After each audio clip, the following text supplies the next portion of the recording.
हर state में 5 साल के बाद नॉर्मली चुनाव होता है। तो ऐसा क्या है कि जम्मू कश्मीर में 10 साल के बाद ये चुनाव हो रहा है? तो मेरे ख्याल से बेसिक डिज़ाइन उनकी भारत जोड़ो यात्रा का वही था।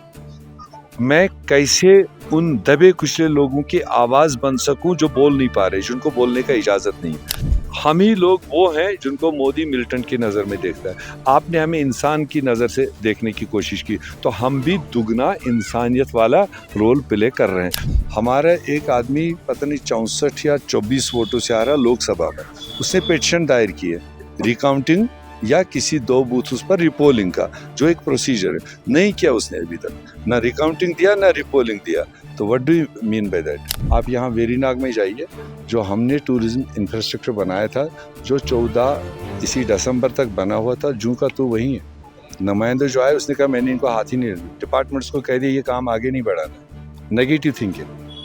कंप्लीट हुआ होता उसके बाप के घर से तो जाना नहीं था, सरकारी स्कीम्स थे, उसको बूस्ट करता, आज वहाँ 1000 आदमी रोज बैठने की जगह होती।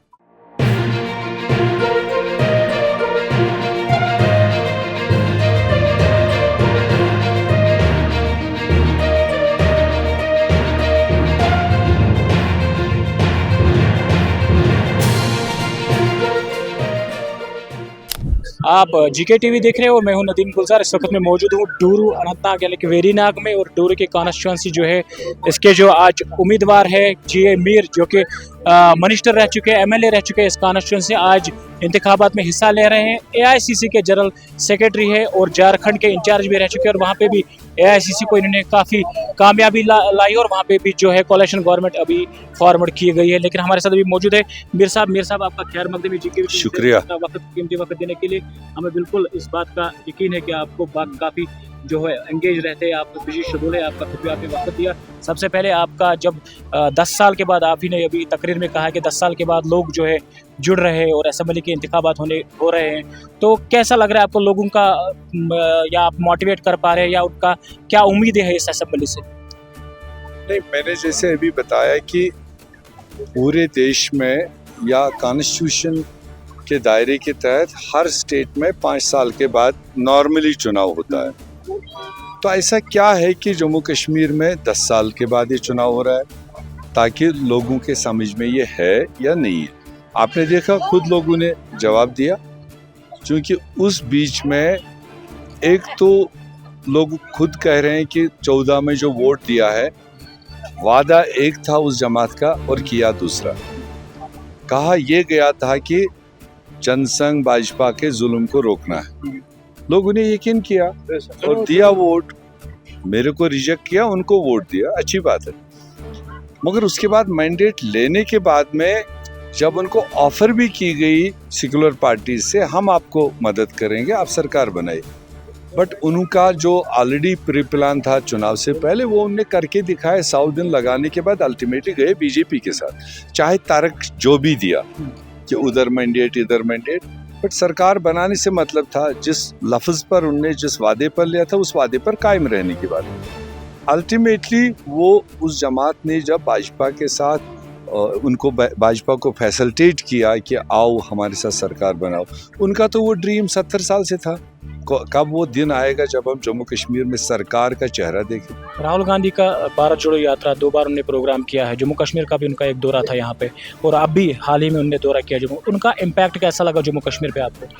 आज जो जम्मू कश्मीर के लोग, खास कर मैं आपको बताऊं कि ये जो राजौरी, पुंछ, चिनाब वैली और कश्मीर, ये मेरे ख्याल से 70 साल के बाद पहली बार किसी नेशनल लीडर को, किसी नेशनल हीरो को, मतलब इतने दिल से फॉलो कर रहे हैं, जो शायद पिछले 70-75 साल कभी किसी को इतना क्लोजली फॉलो नहीं किया होगा। पसंद किए होंगे मगर इतना फॉलो नहीं किया होगा, क्योंकि राहुल गांधी वो वाहिद शख्सियत रही, ये पोस्ट अगस्त 5, जिसने लगातार जम्मू कश्मीर के लोगों की आवाज़ with in party, with in parliament, outside parliament, फिर जब उनने एक मौके पर देखा कि नफ़रत का बाज़ार पूरे देश में, और ये नफ़रत का शिकार जम्मू कश्मीर हो रहा है, यहाँ के लोग हो रहे हैं, तो मेरे ख्याल से बेसिक डिज़ाइन उनकी भारत जोड़ो यात्रा का वही था। मैं कैसे उन दबे कुचले लोगों की आवाज़ बन सकूं जो बोल नहीं पा रहे, जिनको बोलने का इजाज़त नहीं। तब उन्होंने कन्याकुमारी से कश्मीर जो स्टेप लिया, फिर कश्मीर लखनपुर से जम्मू तक आना कोई बड़ी बात नहीं थी, मगर जम्मू से लेकर रामबन से लेकर बानिहाल से लेकर काजीगुंडूरू से होते हुए पुलवामा त्राल होते हुए पैदल, ये अपने आप में उनके ज़िंदगी का एक बहुत बड़ा चैलेंज था, बहुत बड़ा रिस्क था। मगर उनकी हौसला अफजाई तब हुई, उनकी थकावट उतर गई जब उन्होंने कश्मीर के अंदर पहला कदम रखा, तो हज़ारों की तादाद में लोग उनके स्वागत में उनका साथ देने के लिए तैयार थे, आंखों में आंसू लेकर। तो वो पहली इंडिकेशन थी, और उसको कहा भी लोगों ने, आप जैसे नुमाइंदे साथ थे, मैं साथ में था, कहा लोगों ने कि राहुल जी, आपने जो इतना रिस्क लिया, इतने बड़े आदमी होकर, इतने बड़े खानदान के होकर, और आपने जो पैदल कदम लिए सब रिस्क के, तो इसलिए हम जोक दर जोक आए और हम आपके प्रोटेक्शन में। हम ही लोग वो हैं जिनको मोदी मिलिटेंट की नज़र में देखता है, आपने हमें इंसान की नज़र से देखने की कोशिश की, तो हम भी दुगना इंसानियत वाला रोल प्ले कर रहे हैं। तो वो जज्बा आज तक मौजूद है। जब बावजूद इसके कि पार्लियामेंट में आपको जम्मू से सीटें नहीं मिली, हालांकि आपने काफ़ी वोट बटोरे वहाँ से, लेकिन फिर भी आपको सक्सेस नहीं मिली, क्या आपको लगता है कि राहुल गांधी का वो दौरा या भारत जोड़ो यात्रा क्या अभी इम्पैक्ट करेगा वो इस पे या एफसल में? डेफिनेटली ये अलायंस जो इस वक्त बना है, इसका सेंट्रल पॉइंट राहुल गांधी जी का इम्पैक्ट है, वरना शायद नेशनल कॉन्फ्रेंस भी अपने आप में जितनी तैयारी की होगी तो सोचते होंगे मुंगेरी लाल के हसीन सपने हम अकेले खा लेंगे। और सो हमारी भी जो फीडबैक थी नौजवानों से, क्रॉस सेक्शन से, कि हम इस बार कांग्रेस को वोट करना चाहते हैं बिकॉज ऑफ राहुल गांधी, तो वो सब कुछ होते हुए भी हमने जो यहाँ के चैलेंजेस है उनको देखते हुए कोई रिस्क नहीं लेना पसंद किया। बेहतर है, इंडिया अलायंस ऊपर है ही। जम्मू कश्मीर में भी हमने सारे इंडिया अलायंस पार्टीज़ को, छोटी बड़ी, हमने कहा था इकट्ठे चलेंगे। अब कुछ एक पार्टी को अपना ज़ाती क्या भी प्रॉब्लम है दूसरे पार्टी के साथ, वो अलग हो सकता है, मगर हमने कोशिश की जम्मू कश्मीर में non BJP secular vote consolidate करने के लिए, क्योंकि वो बड़े तादाद में, अगर आप अभी पार्लियामेंट के इलेक्शन का भी वोट परसेंटेज देखेंगे, बीजेपी तो मुश्किल से 6 और 6 12 लाख वोट लिए, और अगर आप नॉन बीजेपी वोट देखेंगे वो कहीं 24-25 लाख के ऊपर है। तो that means non BJP secular vote इस प्रदेश में ज़्यादा है और प्रो बीजेपी बहुत कम है, वो भी पार्लियामेंट तक था। असेंबली में जब हम एंटर करते हैं तो असेंबली में उस भाजपा को दिए हुए वोटों में भी काफ़ी एनक्रोचमेंट होगी, काफ़ी उनको रिथिंकिंग होगी, और वो यू टर्न करेंगे कांग्रेस के लिए और लाइक माइंडेड सेकुलर ये पार्टी। कोलेशन क्या आप कंटिन्यू करेंगे? क्योंकि कोलेशन अभी आप चुनाव लड़ रहे हैं, क्या कोलेशन गवर्नमेंट बन पाएगी? क्योंकि हाल ही में उमर अब्दा ने कहा है कि अगर कांग्रेस को मैंडेट मिलता है तो वो कोलेशन करेंगे, या उनका इशारा किसी और पार्टी की तरफ था? ऐसा नहीं है, कोलेशन में जब हम आ गए तो वो तो एक निकाहनामा होता है, उस निकाहनामे के बाद मतलब मर्द में कोई बीमारी हो या औरत में कोई बीमारी हो वो नहीं देखा जाएगा। निकाह तो निकाह होता है, उसमें कोई भाग नहीं सकता है। मैंडेट आएगा, हमारी वजह से उनको मदद होगा और उनकी वजह से हमको भी कई जगहों पर मदद होगा, तो हमें पॉजिटिव लेकर चलना चाहिए। मैं तो ये देख रहा हूँ 60-65 सीटें आगे जाकर ये कोलिशन लेकर आए। आपके साबिका प्रेसिडेंट ने क्यों फिर एनसी के खिलाफ कल बोला? और उसकी अगर हालांकि कांग्रेस ने तरदीद भी की है, वो उनका पर्सनल जाती है, लेकिन फिर भी ऐसे बयानात क्यों आते हैं? देखिए ना, वो दो आपको नहीं लगता कि इससे इम्पैक्ट, बैड इम्पैक्ट पड़ेगा कोलिशन? दुनिया को पता है 4-5 सीटें जहां एनसी कांग्रेस दोनों लड़ रहे हैं, तो जब चुनाव में जाता है जिसकी तरफ से हीट आता है तो आदमी उसके खिलाफ बोलता है। वो उमर अब्दुल्ला साहब ने भी वहां जाकर अपने कैंडिडेट के लिए जो बोला है तो बोला है। अब वो कैमरा में नहीं आया, हमने नहीं सुना, मैं प्राइवेट में पता है उन्होंने भी कुछ तेज बोला। अब दूसरे साथी ने अपने इमीडिएट हरीफ के बारे में, उस पार्टी के बारे में, क्योंकि उसको वोट लेना है, अगर वो इतना करेजियस नहीं बोलेगा तो लोग विश्वास कैसे करेंगे? क्योंकि 4-5 सीटों पर ये फ्रेंडली चल रहा है। बाकी आप यहाँ देखेंगे नेशनल कॉन्फ्रेंस के साथी दाएं बाएं मेरे से ज़्यादा कांग्रेस के बारे में बोल रहे हैं, जहाँ जहाँ कोलिशन दूसरी जगह पर हम उनके लिए बोल रहे हैं। तो 5 सीटों पर फ्रेंडली है, वहाँ पर एक एग्जाम्पल अलग बन सकते हैं, मगर रेस्ट ऑफ द स्टेट में कोलेशन ठीक से चलेगी, एक दूसरे को वोट ट्रांसफ़र हो और सीटें काफ़ी तादाद में मिले ताकि हम कुछ बड़े मसलों को हल कर सकें। जैसे ऐसे बयान से कोई कोalition को कोई नुकसान नहीं हो? नहीं, ऐसा उसमें कुछ नहीं। ये तो अभी 16 तारीख तक चलेगा। अच्छा, 4 अभी दिन। इंडिपेंडेंट जो कैंडिडेट्स उतरे हैं, बहुत सारी पार्टियों ने आपने जो है कहा कि ये प्रॉक्सी कैंडिडेट से, आपका क्या, कांग्रेस का क्या? सारे प्रॉक्सीज हैं यहाँ। जैसे मैं डूरू में कहूँगा, जितने भी इंडिपेंडेंट कैंडिडेट है वो अपनी इच्छा से नहीं उतरे। Include the Jamaat Islami? नहीं, हमारे यहाँ नहीं है। जहाँ पर भी उतरे, जमात इस्लामी का चुनाव में आना ये तो एक वेलकम स्टेप है। ठीक है, इसको कहते हैं देर आए दुरुस्त आए।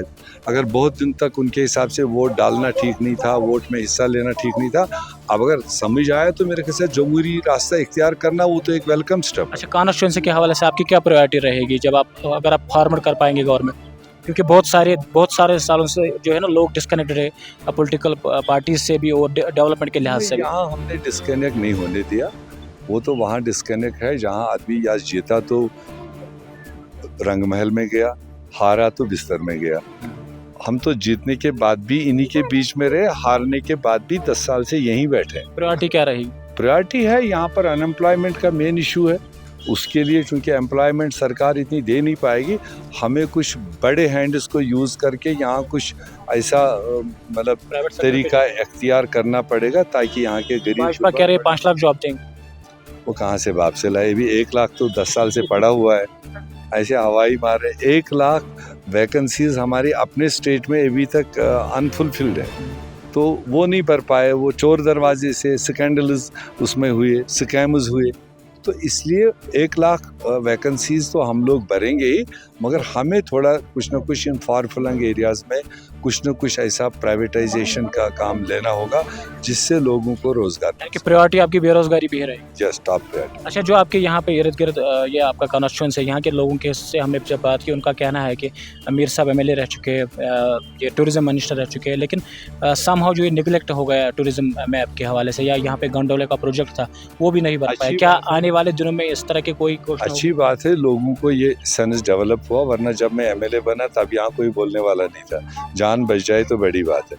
जो कुछ मैंने पैदा किया मैंने अपने आप में इनके बीच में लाया ताकि ये सीखें कि बिना मांगे भी कितना आ सकता है। तो टूरिज्म का पोटेंशियल है इसमें कोई शक नहीं। टूरिज्म डेवलपमेंट अथॉरिटी मैंने लाई और उस अथॉरिटी के थ्रू बहुत सारे एरियाज़ एयर मार्केट है, बट जब मैंने 14 में छोड़ा उसके बाद से ठप ही कर दिया। चाहे वो पीडीपी थी या एलजी सरकार थी, ठप ही कर दिया।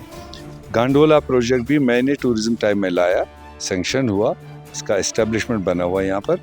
उसके बाद बाढ़ आई, बाढ़ के बाद सरकार चली गई, पीडीपी की सरकार आई। पहला काम उन्होंने किया कि वो गंडोला प्रोजेक्ट यहाँ से उठा के पहलगाम ले गए। अब उसका तो बोलेंगे नहीं, वो या उनको जानकारी नहीं होगी, तो वो तो इन्हीं के वोट से जो नुमाइंदा बना वही उठा के यहाँ से ले गए। इसीलिए वो वापस चुनाव फ्रेम में आ नहीं सकता है। जो था पीडीपी का जीता हुआ था, वरना नॉर्मली जो मेरे अगेंस्ट जीता आज वो कैंडिडेट होना चाहिए, मगर उसकी न करने की वजह से जो उसके कर्म रहे हैं लोगों के बीच में, शायद वो भी एक वजह है कि वो आज फ्रेम में नहीं है। और जो मुझे उम्मीद है, आज ये 11वां दिन है मेरा इस कॉन्फ्रेंस में, तकरीबन 95% एरिया को मैंने कवर किया। हर जगह लोगों ने कहा कि मीर साहब इस बार हम सब एक होकर एक जगह वोट करेंगे, अलायंस को वोट करेंगे, मीर साहब को वोट करेंगे, हाथ को वोट करेंगे। मैं चाहूँगा ये मजबूत मेरा बैक पीछे से बना रहे। जितना ये मजबूती से मेरे साथ में खड़े, उतनी मजबूती के साथ इनकी लड़ाई में आगे लड़ सकता हूँ। बहुत बहुत शुक्रिया मीर साहब।